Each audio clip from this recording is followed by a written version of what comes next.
নমস্কার বন্ধুরা, সাবিত্রী রান্নাঘরে স্বাগতম। আমি আজকে বানাচ্ছি বাঁধাকপির চচ্চড়ি। রেসিপিটা একবার দেখে নিন। কড়া বসিয়ে দিয়েছি, দিয়ে দিচ্ছি সর্ষের তেল। সর্ষের তেলটা একটু বেশি করেই দিতে হবে।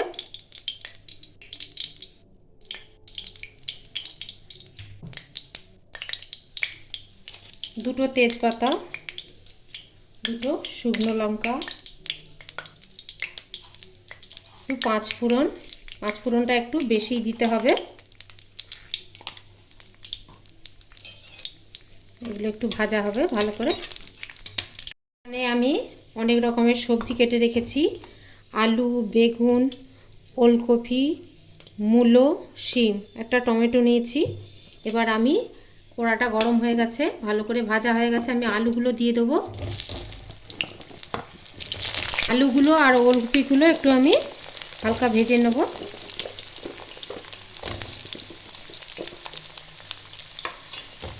আমি এখানে একটা বড় সাইজে আলু দিয়েছি, বড় একটা ওলকপি দিয়েছি।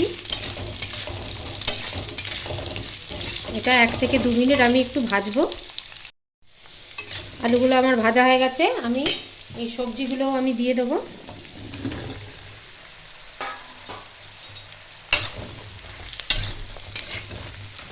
এটাও আমি 1 মিনিটের মতো ভেজে নেব।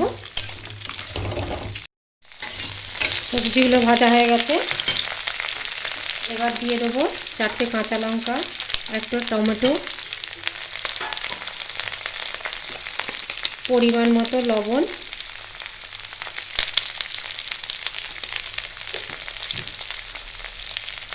হলুদ 1 চামচ,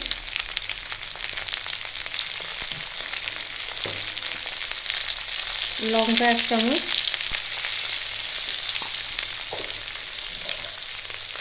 এখানে আদা জিরে বাটা আছে 2-3 চামচের মতো দিয়ে দিলাম।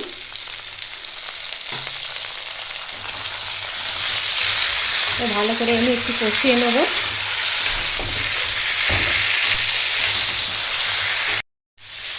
এটা ততক্ষণ কষতে হবে যতক্ষণ আদার গন্ধটা যায়, আদা জিরে বাটার গন্ধটা না যায়।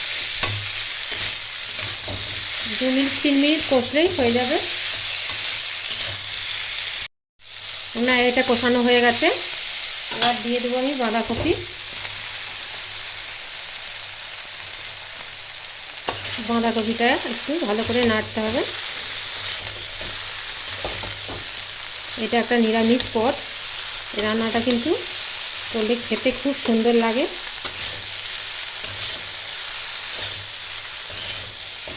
ভালো করে একটু নাড়িয়ে চাড়িয়ে নিতে হবে।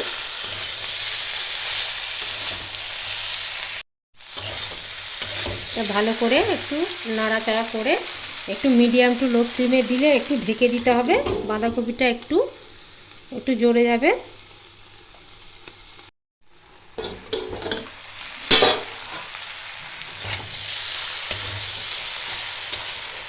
অনেকটা কমে গেল বাঁধাকপিটা। এবার একটু দিয়ে দেবো জল, হাফ বাটির মতন জল।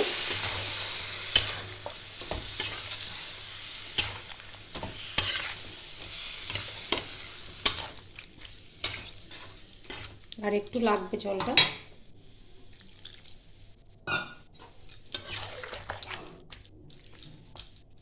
এবার ভালো করে এটা সিদ্ধ করতে হবে। আমি ঢেকে দিলাম।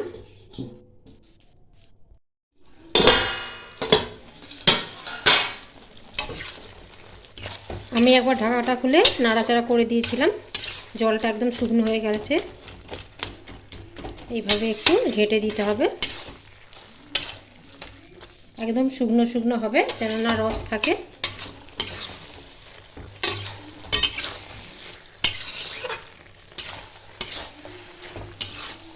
নিরামিষের সময় এটা আপনারা বানিয়ে রাখতে পারেন, খেতে তো দারুণ হয়। এবার এইটা আমি ঢেলে দেবো, হয়ে গেছে আমার।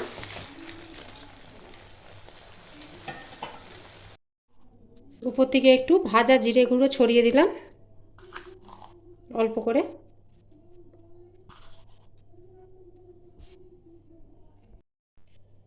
আমার ভিডিওটা আপনাদের ভালো লাগলে do like share comment subscribe করতে ভুলবেন না। চলো দেখা হচ্ছে পরের রান্না নিয়ে। টাটা।